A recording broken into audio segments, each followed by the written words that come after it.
Tayo po idadako na po sa ating pong pakikinig ng pangangaral po ng salita ng Diyos. Amen?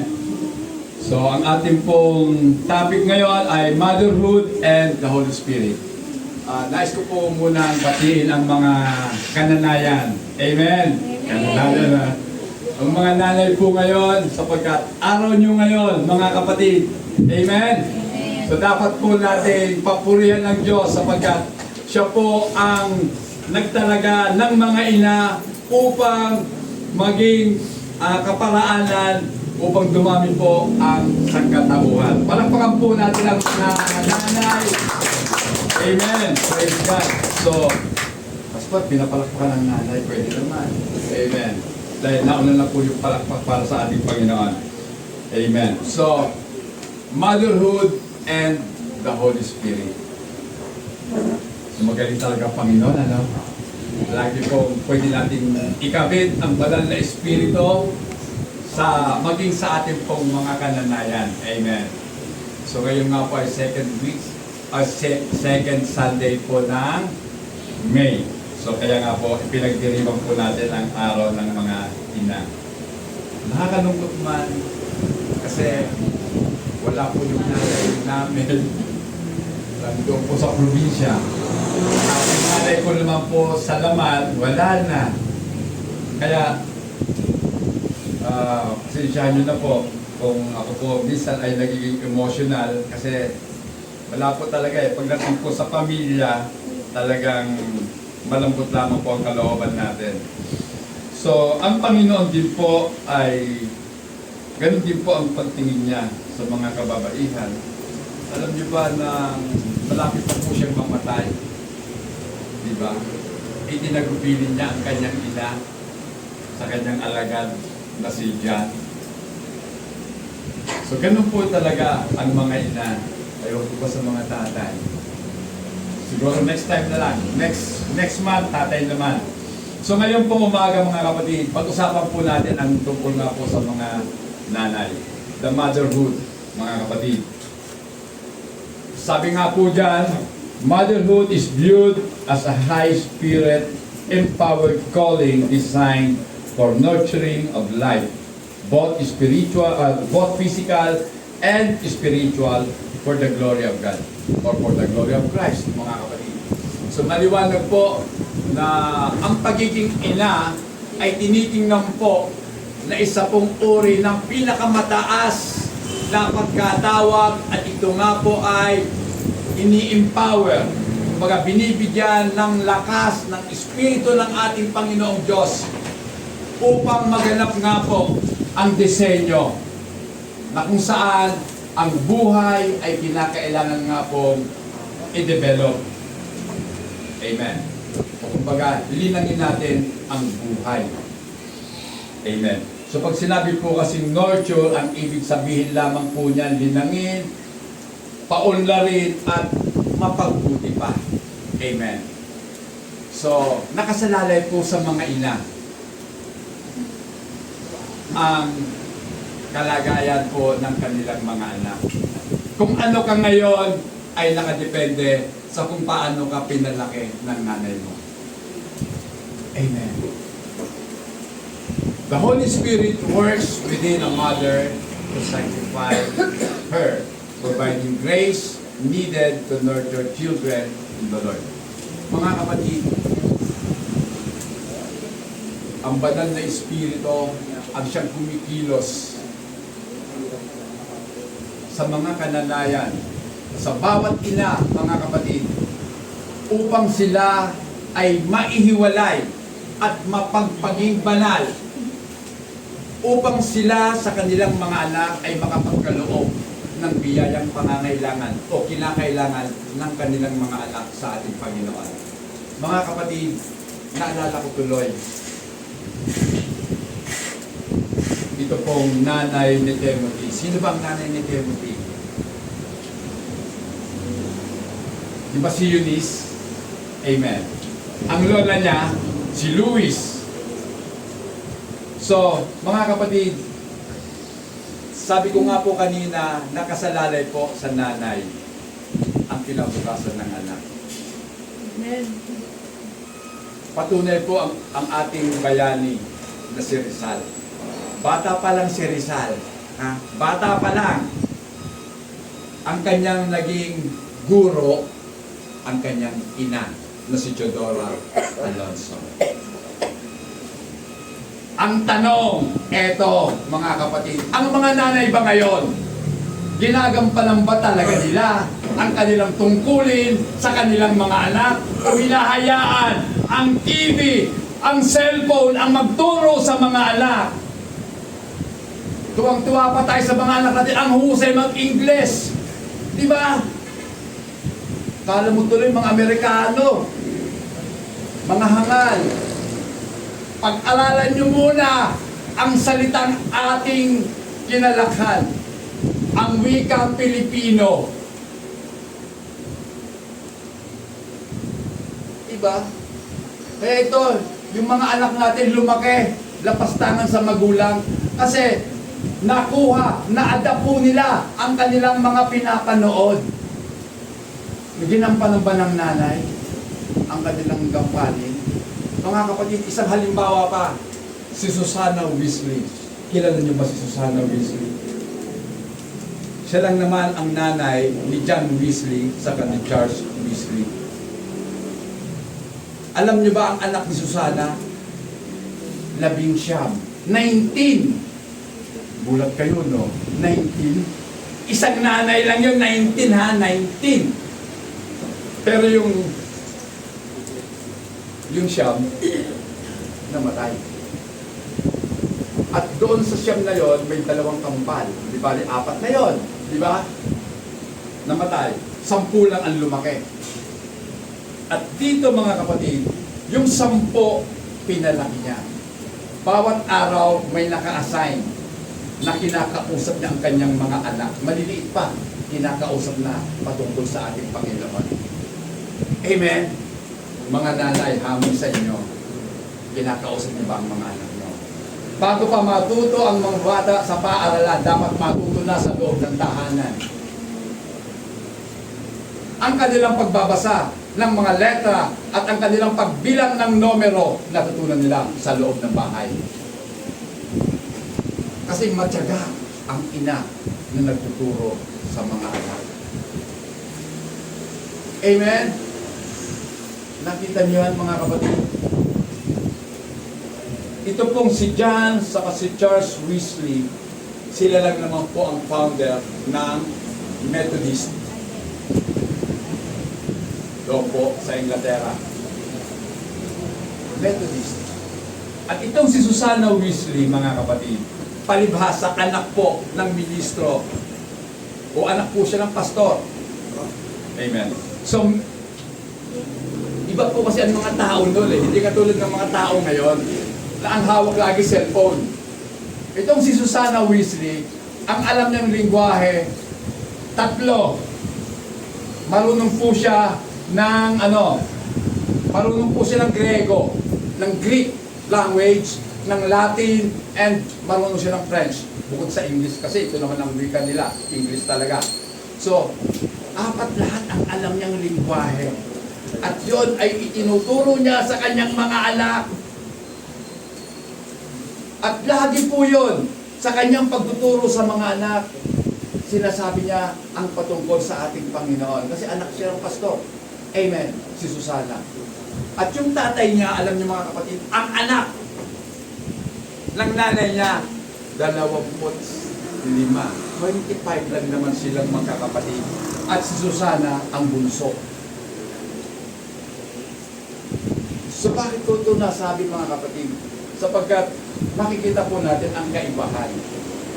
Noong araw, ang mga kababaihan alam po nila na sila'y tinawag ng Diyos upang maging mga ina. Amen? Alam niyo ba na tinawag kayo ng Diyos upang maging mga ina? Dapat hindi natin hinahayaan na ang ating mga anak ay ma-impluwensyahan ng ibang tao. Dapat tayong mga ina ang dapat mag-impluwensya sa kanila. Kung bakit napariwara ang mga anak sapagkat baliwala sa ina. ang kanilang mga anak. Siguro, basta mapakain ko lang sila, maalagaan, okay na. Pero mga kapatid, pansinin po natin, yung salitang nurture, ano bang ibig sabihin yan? I-develop mo ang anak mo. Sapagkat ang isip niya ay raw pa lang. Kumbaga, bungkag pa yan. Kinakailangan natin buuhin ang kanilang mga kaisipan. Amen. Mga kapatid, motherhood is defined as a calling to nurture life. Pagtawag ng Diyos yan sa atin bilang mga ina upang ating linangin, ating hubugin ang ating mga anak upang sila ay mapabuti. Mga kapatid,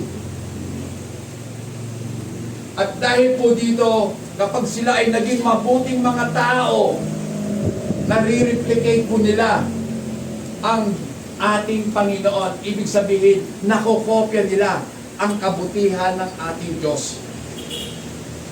Hindi na pa ako nagtataka ngayon kung bakit napakaraming masasamang kabataan. Bakit? Kasi nasa ina ang pagkukulang. Nasa ama ang pagkukulang. Yung parenting, yung pagiging magulang, nakakalimutan na natin. Mahalaga ang gampanin ng magulang sa ikatututo ng mga anak. Diba? Bakit ang mga anak, ang mga tao noon, bago pumasok ng grade 1 o mag-kindergarten, marunong na magbasa.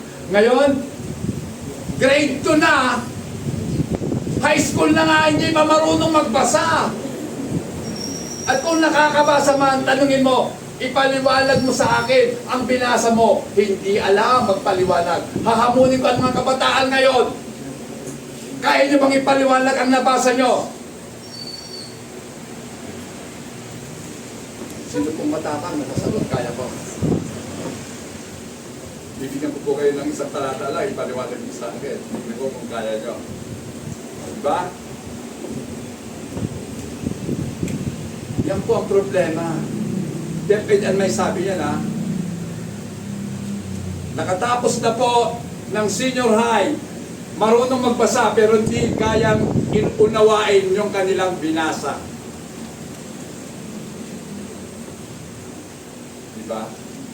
So, ako po, hindi lang sa pagmamalaki. Bago ko pumasok ng kinder, alam ko na magbasa, alam ko na magbilang. Kaya nang pumasok ako, birthday ko, October 18, pumasok ako ng kinder, pinasok ako ng lola ko, in-enroll ako, mabuti tinanggap pa. Noong buwan ng Marso, second honor. Sabi ko, grabe talaga si lola. O, diba? Tinuruan ako ng lola ko, ng nanay ko. Para sila, hindi naman sila mga born again ha, pero parang nakita ko ngayon, parang sinunod nila ang nakalagay sa Bible. Diba? Yung mga nanay nagtuturo talaga sa mga anak. Iniisa-isa yan. Anak, basahin mo to. Oo, nakakabasa ka ng letra. Pagdating na po sa syllabication, yun na kailangan basahin mo by syllables. Amen? Diba? Nakakailang syllables na ba yung anak mo magbasa? Kaya lang basahin yung mga one-liner lang. A, ba, ka, da. Pero pag may dugtong na, ano na yan? Diba? Alam ko na magsulat. Bakit? Tinuruan sa bahay. Dapat 4 years old pa lang yung bata, tumuturuan na yan. Amen? Hindi nila kinakailangan matuto kaagad ng academic. Turuan ninyo ng kagandahang asal. Amen? Diba? Alam nyo ba sa Japan, mga kapatid, ang mga bata pinapapasok sa school. Pero yung school, hindi naman nagtuturo ng academic. Ang itinuturo nila, good manners. Tinuturoan mga bata kung paano magligpit, kung paano maglinis. Diba? Kung paano magbigay galang. Sa Japan, hindi uso ang mano. Nagbabaw lang sila. Mga kapatid, tinawag kayong mga ina upang hubugin ang inyong mga anak. Sabi nga po sa 2 Timothy chapter 1 verse 5. Pakibasa po. Sige po sa Tagalog. Di ko nalilimutan ang tapat mo pananampalataya na naunang tinaglay ng iyong lolang si Loida at ni Eunice na iyong ina. Natitiyak ko nga sa iyo rin ang pananampalataya mo. Amen. So nakita nyo, si Sister Loida, sa English pala, si Luis. Amen. At ang nanay po ni Timothy ay si Eunice. Bata pa si Eunice. Oh, diba? Si Eunice po ang nanay niya. Amen. At itong pananampalataya ng lola na ipasa sa ina at yung pananampalataya ng ina ipinasa sa anak. Ganun ba tayo mga kapatid? Pinapasa ba natin yung faith natin sa ating mga kaanak-anakan? Kung mapapansin po natin, ang asawa ni Eunice, Greek, hindi po siya mananampalataya. Ibig sabihin, ang tatay ni Timothy, unbeliever. Pero lumaki si Timothy na believer. Bakit? Dahil sa nanay. Amen. Palakpakan natin ang mga nanay. Praise God. Amen. So, mga kapatid, sabi nga po dito, mahalaga po yung maipapamana natin sa ating mga anak ay hindi po pera, hindi po mga ari-arian, kundi ang pwedeng maipamana natin sa kanila na hindi kayang nakawin ni numan ay ang kanilang pananampalataya. Amen. So, paano natin maipapamana ang pananampalataya natin kung tayo mismo wala? Amen. O kaya meron man, aandap-andap, lilitaw, lulubog. A-attend ngayon sa linggo, wala. Wala. Paano yun? Ano yan? Wala ka na nga nung nakaraan, ngayon nandito ka. Hindi ko alam mula Lunes hanggang Sabado kung nasaan ka. Amen? Diba? So, paano natin ma-attain na tayo po ay maging huwaran sa ating mga anak? Diba? Kinakailangan tayo mismong magulang ang maging example para sa kanila. Amen. Kasi nga po mga kapatid, mahalaga na meron tayong iiwanan sa kanila na legasiya habang tayo po ay nabubuhay pa. What legacy are we going to leave to our children? Ano bang dapat nilang maalala sa atin? Si tatay. Kahit na anong mangyari nun, kahit bumabag yun, nagsasampa talaga yun. O di ba? Alam ko, Sabado pa lang ng gabi, inihahanda niya na ang kanyang bibilisan. Di ba? Ang kanyang isusuot, inihanda na, pati sapatos niya, nililinis niya talagang mabuti. Amen? At hindi mo na siya kinakailangan panggisingin. Siya mismo ang nanggigising. Mga anak, bangon na tayo. Sasamba tayo. Amen? So, mga kapatid, tayo po ay dapat maging mga halimbawa. Pakibasa po. Proverbs 22 verse 6. Turo sa bata ang daang dapat niyang lakaran at hanggang sa paglaki, hindi ito matutupad. So, nakasalalay po sa mga ina. Kasi Proverbs 22:6 yun eh. Ang nanay talaga ang dapat maging tagapagturo. Teacher kayo eh. Ang tatay naghahanap buhay. Wala na po siyang time. Kaya pagdating niya sa bahay, tatanungin lang si nanay, Nanay, ano bang nangyari dito sa bahay? Yung anak mo pasaway eh. Halika dito. Yung pasaway dito, halika anak. Pasaway ka daw, sabi ng nanay mo ah. So mga kapatid, bilang mga ina, we must train our children. Tuturuan natin, huhubugin natin ang ating mga anak. Amen. So pinakamahirap po sa gawain po ng isang nanay ay ang paghubog sa kanyang mga anak. Paano mo huhubugin ang isang bata o ang isang tao na husto na ang kaisipan? Diba? Mahirap na po yun. Kaya dapat train up a child. Pansinin nyo, sabi dyan, child, bata pa, hubugin mo na. Kasi pag malaki na yan, hindi mo na kayang hubugin na. Amen. Kung siya ay lumaking baluktot, hindi mo na siya maitutuwid pa. Ikaw na ang babaluktutin niya. Amen? So, yung daan na dapat niyang lakaran, dapat nating ituro sa kanila. Sapagkat sa kanilang paglaki, hindi na po nila malilimutan pa kung saan dapat sila tutungo. Amen? Tingnan niyo mga kabataan ngayon. Di ba? Nasa pakinig ba ng Diyos o wala? Nakikinig ba sa Panginoon o hindi? Yun lang naman ang tanong doon eh. Diba? Kaya ako hindi nagtataka eh kung bakit ang mga bata ngayon, mga suway sa magulang, kasi hindi nga sila naturuan ng tama. Amen? Kasi walang alam ang magulang patungkol sa pagpapalaki ng anak. Anong sabi ng banal na kasulatan? Ang kakulangan ng karunungan ay mauwi sa kapahamakan.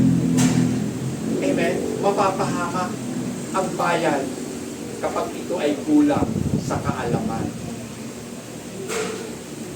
Kaya dapat po sa pulpito, itinuturo po ang katotohanan. So, sa pagtuturo at paghubog sa mga anak, kinakailangan po intentional. Ibig sabihin, talagang sasadyain mong turuan ang ating mga anak. Maglaan tayo ng oras para sa kanila. Hindi pa pwede yung ipagkatiwala na lang natin sa yaya kung may yaya. O kaya, hayaan na lang si lola, ang mga lola. Konsentidor yan. Tama. Konsentidor yan. Huwag mong sabihin sa nanay mo na umalis tayong dalawa. O sabi ng nanay, huwag kayong aalis ha. Huwag kang umalis. Sabi, sumuhan mo. Sige. Basta, usapan natin. Huwag mong sasabihin. Diba? Kaya, ganun din ang mga lolo, siyempre.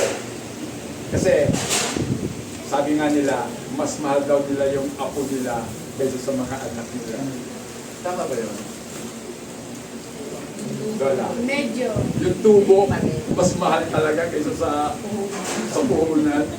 Kasi pinapalaga yung tubo, ito yung tubo ko eh. Diba? Tuwa tayo. Pero sana, sundin natin ang Biblia, mga kapatid. Paano sila mapapalaga. So, bukod po dito, sinasabi po doon sa Deuteronomy chapter 6, verse 6 hanggang 7, pakibasa po. Tagalog. Ang mga utos niya ay itanim ninyo sa inyong puso. Ituro ninyo ito sa inyong mga anak. Pag-aralan ninyo ito sa inyong mga tahanan, sa inyong paglalakbay, sa inyong pagtulog sa gabi, at sa inyong pagbangon sa umaga. Amen. And these words which I command you today shall be in your heart. Dapat po ang salita ng Diyos laging nandito sa puso natin. Amen. Huwag lang dito sa nguso, ilagay sa puso. Amen. At sabi diyan sa verse 7, and you shall teach them diligently to your children. Ituturo mo ang salita ng Diyos sa iyong mga anak. Amen. Sa mga anak, dapat ituro. Then, ano sabi? And you shall talk to them. Magsasalita ka sa kanila. Sasabihin mo sa kanila, pag-uusapan ninyo habang kayo ay nakaupo sa bahay. Maliwanag yan. Habang nakaupo sa bahay, huwag manood ng TV. Pag-usapan ang Panginoon. Biblical yan, mga kapatid. Then, when you walk by the way, kapag kayo naglalakad sa kalye, ang pinag-uusapan, Panginoon. At kapag kayo mahihiga na, at kapag bumangon na, Panginoon pa rin ang bukang bibig natin. Kaya noong panahon, bawal na ang mga marites. Tama? Kasi paano ka makapagmamarites kung ang pag-uusapan ninyo lagi ang Panginoon? Bawal na po ang mga mosang noon. Amen? Ang tawag din ng Bible, busybodies. Yung mga chismosa, wala naman sila nagagawa sa buhay nila kundi magputak-putak lang eh. Oh, di ba? Ganun-ganun lang sila. Kaya huwag na kayong magtaka kung bakit ang Pilipinas number 1 po sa kahirapan. Madaming nakatenga. Maraming hindi sinusunod ang tagubili ng Diyos. Tapos magtataka tayo, bakit mahirap kami? Christian country, pero mahirap. Hindi ko po itinuturing na itong bansang ito ay Kristiyanong bansa. Mas masahol pa to sa hindi kumikilala sa Diyos. Number 1 ang corruption eh. Di ba? Lahat. Kapag may pwedeng nakawin, nanakawin. Pero kung ang mga anak ng Diyos ang makaupo, pero hindi talaga pwede. Hindi ko pwede. Hindi tayo tinawag para magpupiyado. Tinawag tayo para manghuli ng mga isda. Ibig sabihin, tinawag tayo upang palaganapin ang mabuting balita. Amen.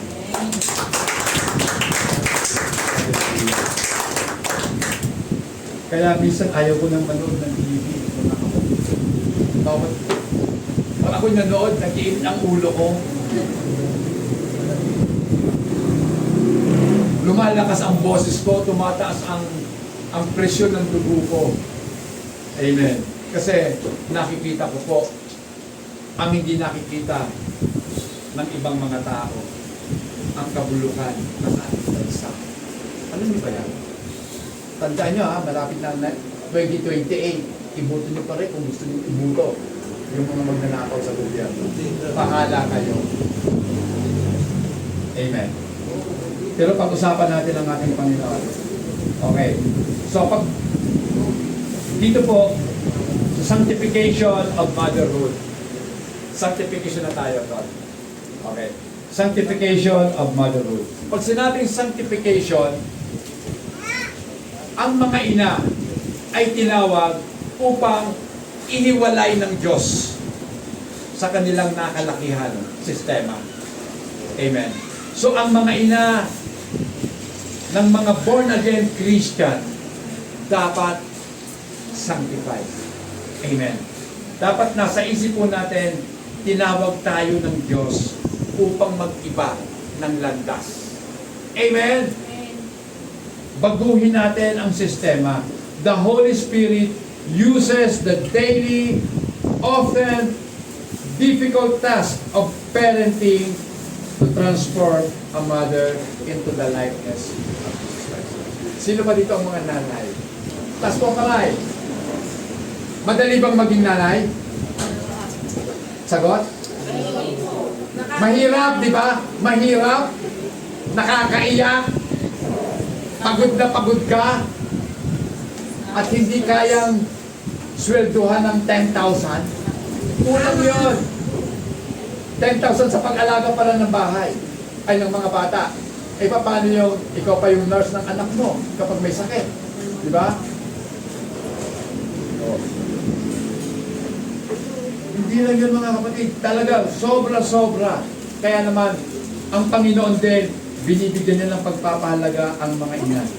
At ginagamit ng Diyos ang araw-araw at kadalasan yung mahihirap na bagay na nangyayari sa loob ng tahanan upang baguhin ang ating mga pag-uugali. Amen? Diba? Isipin mo, ang ibibigay namin, kulang. Kasi ang dami namin binayaran, tuition fee, dami. Bayad sa kuryente, bayad sa internet, kulang. Diba? Kayong mga ina, sumasakit ang ulo. Paano ba i-budget ang kulang? O diba, paano ba mag-budget ng kulang? Pero ginagamit yan ng Diyos. Kaya dapat pa rin natin pasalamatan ang kakulangan. Sapagkat sa pamamagitan ng kakulangan, nagtitiwala tayo sa ating Panginoon. Amen! Kulang, Lord! Kulang! Paano ko ito mapagkakasya? Diba? Tuturuan ko kayo mga kapatid. Ang Panginoong Jesus, siya ay sapat. Amen. Sa Kanya kayo lumapit. Amen. Sa Kanya lamang tayo magkakaroon ng kasapatan. Hindi ka magkukulang. Sapat lang ang mapapasa iyo, mga kapatid. At dahil nga po dito, ang mga nanay, pagod na sila sa mga gawaing bahay. Household and mundane chores. At dito mga kapatid, decisive caring. Ano ba yung decisive caring? Kung paano natin pangalagaan at protektahan ang ating mga anak. Ate Jo, di ba? Protektahan natin yung anak talaga natin. Ayaw natin sila mapadapuan ng langaw o lamok man. Pero nakakalungkot eh. Nung nasa ustong gulang na sila, kung saan-saan na lang naghampalan eh. Di ba? Kung saan-saan tumatambay. Noong araw, ang mga bata ko sabi, paglabas ng school, uwi. Ganyan po yung mga anak ko. Yan, mga lalaki yan. Paglabas ng eskwelahan, uwi sa bahay. Kasi hindi ko po sila pinalaki na sinusunod yung gusto nila. Nagka-cellphone ka ba, Miguel? Ilang taong nga? High school ka na, di ba? O, college. Naalala niya, college na. Binilhan ko ng cellphone. College na. Pero ngayon, bata pa lang. Baby pa lang. Palibasa tamad at si nanay. O, ito anak, laruan mo. O, yan. Panoorin mo to, si Pipa Pig. Panoorin mo yan, ha? Yan. Peppa Pig. Pipa Pig. Ano? Peppa. Peppa Pig. Pero ano talaga siya? Baboy talaga siya. Hindi ko kasi bang alam yun eh. Napapanood ko, naririnig ko at nakikita ko sa mga bata yung pinapanood. So sabi ko nga, grabe, kawawang mga bata. So mga kapatid, paano ba natin pinoprotektahan ang ating mga anak? Mga kapatid, yung kahirapan na nararanasan ng mga nanay ay umaakto bilang mga hurno, mga kapatid, na kung saan tayo po na mga ina o kayong mga ina ay patuloy na hinuhubog ng ating Panginoon patungo nga po sa paglago. At sa inyong paglago, nawawala po, unti-unting nawawala ang pagiging makasarili ng mga nanay. Kaya makikita nyo, ang mga nanay, sabi naman ng mga asawa, bakit losyang ka na? Dati ang ganda-ganda mo, kaya nga kita niligawan, ang ganda mo. Pero ngayon, losyang ka na. Kasi, nawawala na nga po yung pagiging makasarili niya. Kasi yung sarili niya, itinutuon niya na lang sa kanyang mga anak. Diba? Yung mga anak ang lilinis lagi. O, matutulog yung mga anak. Nakabihis ng damit. Nakapulos na, nakapaligo. Huwag nating hayaan ang mga anak natin naliligo na, ay natutulog na hindi nagbihis ang damit. Amoy, pawis. Diba yung anak? Tapos, sipa pa ng sipa, bakit nangangate? Hindi naligo. O, yung mga masiselang nanay, anak, magpahinga ka muna. Kasi galing ka sa laro. Pagkatapos, naliligo. Then, kakain, tulog. Ginagawa ba natin yan? Kung hindi, gawin. Amen. Kasi obligasyon po yan ng mga ina. At dito mga kapatid, kapag nawala na po yung pagmamahal natin sa sarili natin at naililipat natin sa pagmamahal sa ating mga anak, unti-unti po na itinatayo po natin ang mga virtues. Ano ba yung virtues? Yung mga kagalingan. Yung mga pag-iisip ng mga anak natin na, kumbaga, nahuhubog na natin, na pinapahalagahan dapat yung mga bagay na ibinigay sa atin ng Diyos. Bigyan po natin ng pagpapahalaga. At dahil nga po dito, natututo po tayo, o natututo ang mga nanay kung paano po magtiis, kung paano magsakripisyo, at kung paano ang gawin po yung tinatawag na mahal kita kahit hindi mo ako unconditional love. Diba? Ngayon po, mga kapatid, ibang klase ang mundo. Mamahalin kita kung mahal mo rin ako. Paano kung hindi kita mahal? Ay, hindi kita mamahal eh. Ang tawag po doon, conditional love. Pero ang pag-ibig ng Panginoon, kahit hindi mo siya mahal, mahal ka niya. At dahil minahal ka niya, matututunan mo rin siyang mahalin. Amen. Ngayon mga kapatid, Puntahan po natin. Motherhood is a ministry. Ang pagiging ina ay isang ministry. Tama ba? Gawain yun eh. Bago ka maglingkod sa iba, maglingkod ka muna sa bahayan mo. Hayo ka nga ng hayo, yung bahay mo naman, ano, kalat dito, kalat doon. Hindi ka pa nakapaglaba, hindi ka pa nakapagluto, pero humayo ka na. Palagay nyo, tama yun.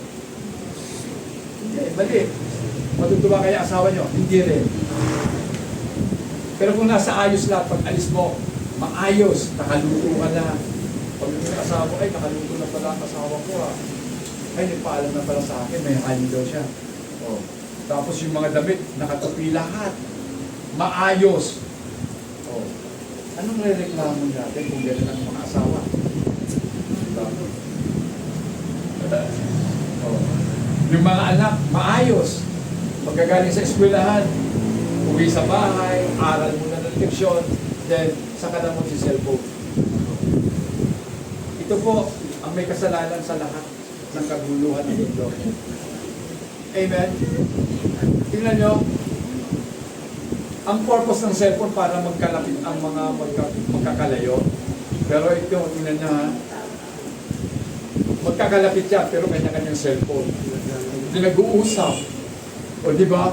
Para ka maglapit. Si tatay, naka-laptop. Si nanay, naka-tablet. Si panganay, naka-cellphone. Si bunso, ganun din. Naka-cellphone. Lahat na lang may cellphone. Sa pagtulog, katabi ang cellphone. Magsiselos na mga asawa niya yan. Mga kapatid. Pastor, hindi.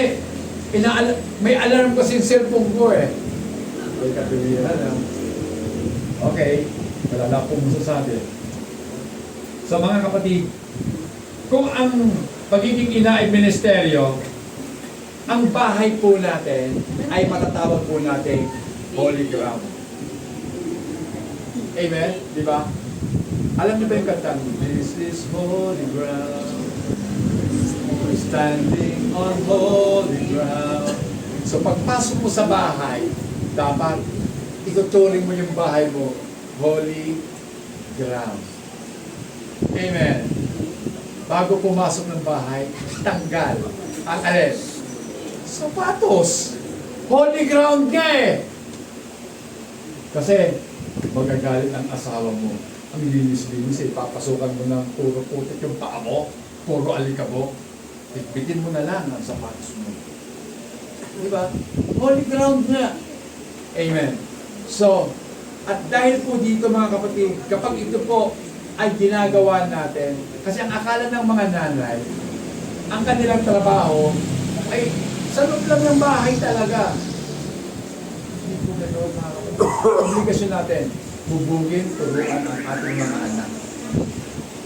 At sa pagtuturo natin sa ating mga anak, nakikita ng asawa natin yan. At dahil nga po dito, mas lalong nagiging malapit kayo sa isa't isa, mga kapatid. Routine na po kasi sa mga ina ang magluto, maglinis, mag-alaga. Cooking, cleaning, and caring para sa kanilang mga anak. Ito po ay, alam nyo ba, pwedeng mai-transform into worship kapag ito'y ginagawa natin ng buong puso. Amen? Yung pagluluto mo, yung paglalaba mo, yung pag-aasikaso mo, pwedeng maging worship yun. Kapag ginagawa mo ito ng takot sa puso mo, ginagawa ko ito para sa akin. Amen? Worship yan. Amen. Next, mga kapatid, the Holy Spirit actively shift the focus from surviving to spiritual Thriving. So kung ito nga po ang kalagayan ng mga ina, talagang busy tayo sa loob ng tahanan. Hindi lang po tayo nagbibisi-bisihan. Totoo talagang mga busy. Amen? Anong oras ka, Sister Wing, na nagigising? 3 o'clock. Sister Janet, anong oras? 3 din. Mula 3 hanggang anong oras matutulog? 7? 8. 8. Oh. 3 to 8, trabaho na yon, di ba? Yung 8, ipapahinga na ang katawan. Ang pagal na katawan. So, ganun ang routine ng mga ina. Sila Ate Jo, sakit ng ulo kasi eskwelahan eh. Di ba? Ang daming tinuturuan. Meron pa ba kayong mga lesson plan? Oo. Lesson plan, hindi mo ginagawa sa eskwela niya. Sa bahay, ginagawa. Pag uwi ng bahay, gagawa pa. Problema ng mga estudyante, problema pa rin ang teacher yun. Di ba? Ngayon kasi involved na yata ang teacher, tinatawagan lagi. Mom, may problem. Anong problema? Pera. Wala ako niyan. May problema po ako sa magulang ko. Bakit? Ma'am, pwede ba? Mag-usap tayo. Malaking usap. Tingnan nyo, dapat sa nanay yan, nagko-confide. Pero bakit sa teacher? Kasi wala nang time. Si nanay. Ganyan tayo. Walang time. Si nanay. Walang time. Si tatay. Kaya kanino pupunta ang mga anak? Sa barkada. Amen? Si barkada naman, yayayain. Pare, para makalimutan mo yan, inom na lang tayo. Diba? Magkataka ka. Si tatay hindi umiinom. Si nanay hindi rin naman. Pero ngayon, kita mo, si nanay, si tatay umiinom. May iba't ibang tropa yan. Akala mo silang dalawa nag-iinuman. Hindi! May tropa si nanay, may tropa si tatay. Tagay. Kaya yung mga anak, pupunta sa barkada. Magulang mo talaga, ganyan sila lagi. Pag uwi na bahay, nagbabangayan. Oh, di ba? Sasabihin nila, pesteng buhay to, pesteng bahay to, impyerno to. Nakita si pusa at sinipa, malis ka dito sa bahay na impyerno to. Wala, pati pusa, napabisitahan. Oh. Nakita yung nanay, ikaw, saan ka galing demonya ka? Yung mga anak, naging demonya ito, sabi ng mga anak, sakit. Oh.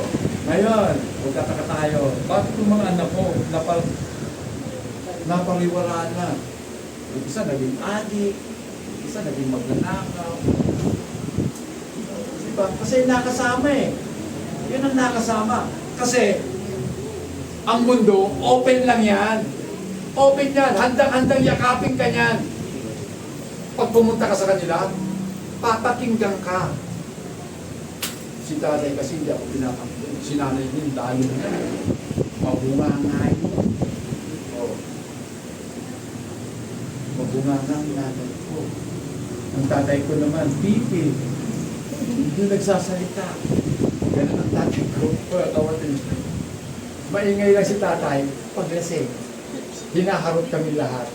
Pero pag hindi lasing, tahimik sa wala. Tahimik. Ang nanay ko naman, yan. Siya ang nangangawal. Siya yung preacher sa bahay. Ngayon mga kapatid, pakibasa nga po. Galatia 22 hanggang 23. Sister Jenny, pakibasa yan. Balik ang bunga ng Espiritu ay pag-ibig, kagalakan, kapayapaan, pagtitiyaga, kabaitan, kabutihan, katapatan, kahinahunan at pagtitipid sa sarili. Walang batas laban sa mga ganito. So, kung ang tatay, kung ang nanay ay Christian, yan po ang makikita natin. Magbubunga ang kanilang mga buhay. Amen? Kung tayo po ay totoong sumusunod kay Kristo, may bunga ang ating mga buhay. Ano ang unang bunga? Pagmamahal. Kung marunong po tayong magmahal, masaya ang pamilya. There's joy in the family. Kasi may pagmamahalan sa isa't isa eh. Kaya masaya. Kapag masaya, may kapayapaan. Siyempre, hindi na nagbabangayan. O di ba? Nagkakantahan sila, hindi sa video o hindi po yung mga kantang My Way, kundi God's Way ang kanta. Pag My Way, kanta po yun ng mga Narciso at Narcisa. Sino yung pastor? Sino si Narciso? Sino si Narcisa? Narcissist. My Way. Diba? Then, long suffering. Meron tayong pagtitiis. Kasi may kapayapaan na eh. Marunong na magtiis. May kabutihan na. O, di ba? May pagiging tapat na. Mahinahon na. At sa lahat ng bagay, ito, panghuli. Bakit pinanghuli ang self-control? Kasi dapat yan talaga ang huli sa buhay natin. Dapat kaya natin kontrolin ang ating pong sarili. Amen. So, ngayon puntahan na po natin itong rules of the Spirit and in Mother. Ang papel ng Banal na Espiritu sa pagiging mga nanay. Amen. So alam niyo mga kapatid, iniisip ko ito eh. Ano kayang ituturo ko? Mother's Day sa video. Ang topic natin, Holy Spirit, di ba? So, pinaisip sa akin ng Panginoon, gamitin mo ang okasyon upang i-relate mo o iugnay mo ang Banal na Espiritu sa pagiging ina ng mga kababaihan. So, ngayon, pag-usapan po natin yung gampanin ng Espiritu sa pagiging ina ninyo. Ang Banal na Espiritu po ay nagpo-provide sa inyo ng wisdom. Wow! Galing ano? Ang mga nanay, marurunong yan. Amen. Hindi ko po sinabing matatalino, marurunong. Kasi ang wisdom, karunungan. Amen. So marunong kayo. Marunong kayo mag-budget. Alam niyo kung ano ang mabibili ng 50 pesos. Ano pang pwedeng bilhin ng 50 pesos na ulam? Meron pa ba ngayon 50 ulam? Log, tsaka kamatis. Sister Kim, meron pa ba? Tama, no? Itlog. Eh, paano kung ang anak mo 4 o kaya 5? Kayo mag-asawa din, 2, 7. Nag-iisang tuyo. Tigit-tigisan ng log. Anak, hindi pwedeng prituhin ang tuyo. Wala tayong mantika. Ihawin na rin natin. Gaga, pwede. Wala pa mantika o gaga. Diba? Hindi lang nanay. Puro katuyo. O, diba? Hindi kakantuyo. So, meron talaga. Kaya ang mga nanay, mga kapatid, may mga wisdom. Ang punong-puno ko sila ng wisdom. Malalakas yan. Sister Web, malalakas, no? Amen. Di ba sis, malalakas kayo? Kinakaya nyo lahat yung trabaho sa loob ng bahay. Kaya. O, hindi kayo mga parareklamo. Yan, narinig ko yun. Tama yun. Ang mga kababaihan, lalo-lalo ng mga ina, marunong mag-multitask. Di ba? Naglalaba, nagluluto, Amen. nagwawalis, nagpapatulog ng anak, may tali na pala yung Julian. Habang ginagano-gano na sige, nagwawalis ako dito. Oh. Di ba? So grabe. Tapos hanapan pa natin sila ng trabaho. Bakit ang dumi-dumi dito? Bakit yung mga anak mo kasi? Wala namang ginawa yan, kundi magdumi. Kalilinis ko lang. Ngayon, kausapin yung mga anak, i-develop yung mga anak, i-guide sila. Anak, ganito. Alam niyo ba kung bakit masama yung mga anak? Kasi hindi po sila nagabayan ng kanilang mga magulang. Kung antimano ng bata pa naturuan ng anak, ganyan, hindi dapat ganyan. Lagi ko pong sinasabi, kaya niyo bang mamalo ng anak ninyo na hindi na kayo galit? Hindi po. Hindi na kayo pwedeng pumalo, di ba? Ayaw nyo na, paluin nyo. Pag galit kayo, huwag kayong mamalo. Pag tapos ng galit nyo, Bago nyo paluin, pangaralan nyo muna. Then, sa kanya paluin. Yan ang parusa, anak. Sa hindi mo pakikinin. Tatandaan nyo ng anak mo. Pero kung galit ka, alam niyo ba pag galit ang tao, nagbabagong anyo? Amen. Di ba? Nagbabagong anyo! Hindi lang yung sister mo eh. Yung attitude, talaga nandiyan na yun. Pero yung pagbabagong anyo, grabe! Diba? Yung mukha kang anghel, naging dragon. O, di ba? Umuusok lahat ng puso. Yung mata, halos maluwa na eh. Grabe, galit na galit. Mga kapatid, self-control. Di ba? Si Pinocchio, kung bakit mahaba ang ilong, bakit? Nagsisinungaling. Yan. May transformation na nangyayari. Sana nga ang tao ganyan din, ano? Pag nagsinungaling ka, lalaki tenga mo, halata na kagad. Uy, sinungaling ka. Bakit mo sabi, ang laki ng tenga mo, oh. Ganon. Kasi si Pinocchio lang yung humahabang ito. Pag lumalaki ang tenga, ay naku, sinungaling. Okay po, mga kapatid. Saan ba ako? Okay. The Spirit acts as a guide, helping mother, teaches teacher. So ang mga nanay dapat magturo ng kasulatan sa kanilang mga anak. Apply godly values and cultivate patience in everyday situation. In addition, the Spirit empowers the spiritual mother, mentoring others in faith and reflecting maternal care through protection, comfort, and training. Mga kapatid, ito po ang mga ginagawa ng mga. At hindi natin magagawang gawin yon kung wala sa atin ang banal na Espiritu.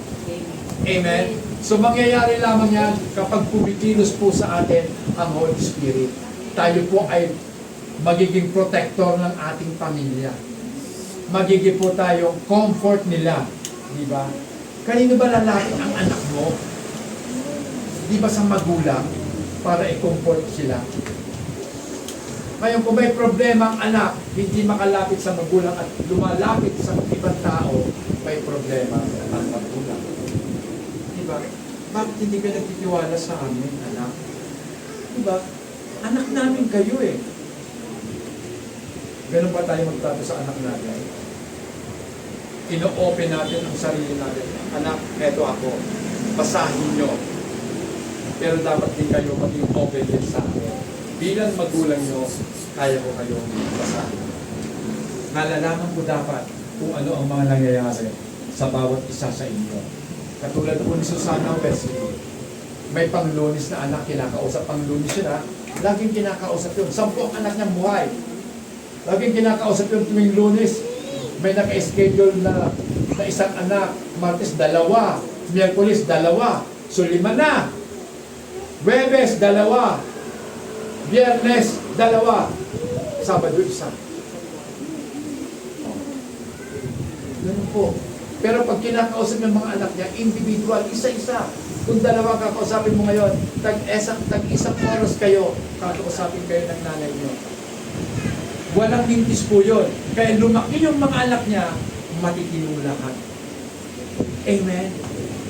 Tingnan niyo si Charles Wesley. Naging composer ng mahigit 5,000 himno. Ano yan? Nakagawa ng 5,000 na mga awit para sa Panginoon. At si John Wesley naman, naging founder ng Methodist. Grabe. Grabing nanay ito. Mga kapatid, ang banal na Espiritu po ang nagbibigay sa atin ng essential wisdom to navigate difficulty upang makayanan po natin yung mga kahirapan ng buhay, yung pang-araw-araw na pagiging magulang na merong iba't ibang sitwasyon na kinakaharap ang pamilya, sumasagot sa mga komplikadong katanungan ng mga anak. Tayo ba tinatanong ng mga anak natin pag may mga assignment? O si Google na lang? Alam niyo mga kapatid, masarap para sa magulang na ikaw ang laging tinatanong ng anak mo. Diba?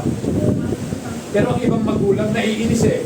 Bakit ba ako na lang tinatanong mo lang tinatanong? Halimbawa, Nay, bakit ang manok ay nangingitlog? Siyempre sinagot mo na. Bakit? Bakit na naman? Sinagot mo na naman yung tanong niya.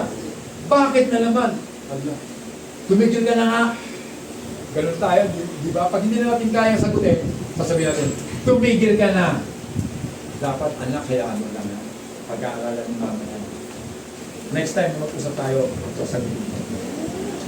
Di ba? May wisdom ka eh. Punong-puno ka ng karunungan na nanggagaling sa Diyos, gamitin mo kung paano kausapin ang ating mga ina. Mga kapatid, ang banal na Espiritu po, lagi natin kasama. Kung paano natin hinuhubog ang ating mga anak, ganun din tayo hinuhubog ng banal na Espiritu. Ang banal na Espiritu po ang nagpo-provide sa atin ng lakas at ng kaginawahan sa kabila ng mga kapaguran na ating nararanasan. Amen. Alam ko po, pagpupagod na kayo. Kung tatlo natin kapatid dito, mag-a-abroad sila. Bakit? Yan po ang problema ng Pilipinas. Dito sa ating bansa, walang oportunidad para kumita ang mga tao. Kinakailangan mo pang mag-ibang lugar. Iiwanan ang mga anak, iiwanan ang asawa para lamang maglingkod. Hindi ba mga kapatid? Masakit yun. Alam ko masakit sa inyo yun. Aalis kayo ng batang ng pamilya nyo. Siyempre, ang isip naman natin para sa kanila. Kaya ako ito ginagawa para sa pamilya nyo. Para mabigyan ko sila ng magandang pinamunas. Yan ang nakikita kong dapat solusyonan ng ating problema. Hindi dapat umalis kung may sapat na pagkakakitaan sa Pilipinas. Pero bakit? Ang pinapatayo, mga kalsadang hindi naman dinadaanan, mga tulay na wala namang mga ilaw. Bakit hindi magtayo ng mga pagkakakitaan ng mga tao? Diba? Sa probinsya, kumita ka lang siguro ng 12,000 a month. Okay. Diba? 12,000 lang. Kasama po, bukod pa doon sa asawa mo. Kasi sa Biblia, mga kapatid, ang babae talaga, pambahay. Sa bahay lang. Ang naghahanap buhay, lalaki. Obligasyon mo yun eh. Buhayin ang pamilya ko. Pero ako naniniwala kasi ako sa Diyos. Kapag naniwala ka sa Panginoon, tuturuan ka kung paano kumita ng pera kahit mahirap hanapin ang pera. Kasi siya ang magtuturo para makita mo ang dapat mong kitain. Amen? Nagkakaintindihan ba tayo?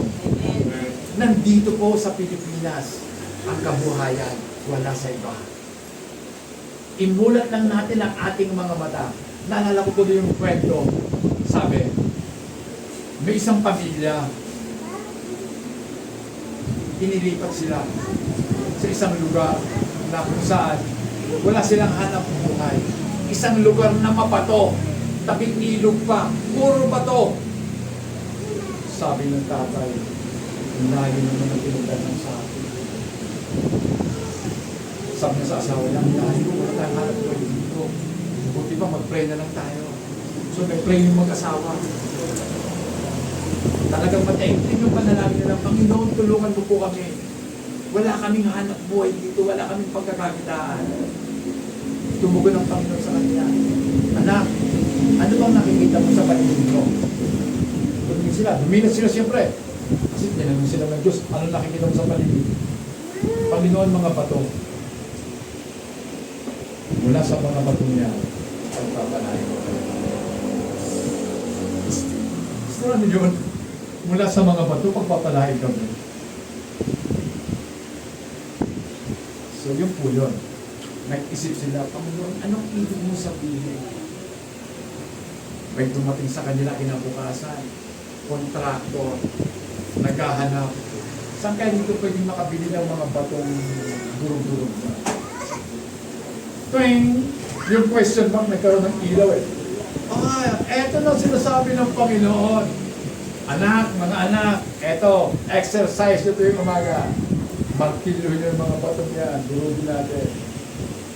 Ang tawag doon, crush gravel. Pera. Diba? Pera na. Sino ba na mag-aakala na yung bato naging pera? Kung sa Panginoon tayo aasa, meron kang pag-asa. Amen. Kung sa Panginoon tayo aasa, bilang mga nanay, alam ko po, mapanalangin kayo. At eto, pakinggan nyo. Every prayer you whisper, bawat panalangin na inyong ibinubulong sa Diyos, bawat luhang tumutulo sa inyong mga mata, ay pinupunasan ng ating Panginoon. Siya na Diyos na tumawag sa inyo ay nakakakita ng mga kahirapan na inyong nararanasan. At ang inyong mga bulong na panalangin ay kanyang napakinggan. Mga kapatid, umasa ka sa ating Panginoon. Kayo na mga nanay na kanyang tinawag, umasa kayo sa ating Panginoon. Mga kapatid, who can deny? Wala na po yan sa ating tinitingnan. Who can deny the wisdom of Christian mother?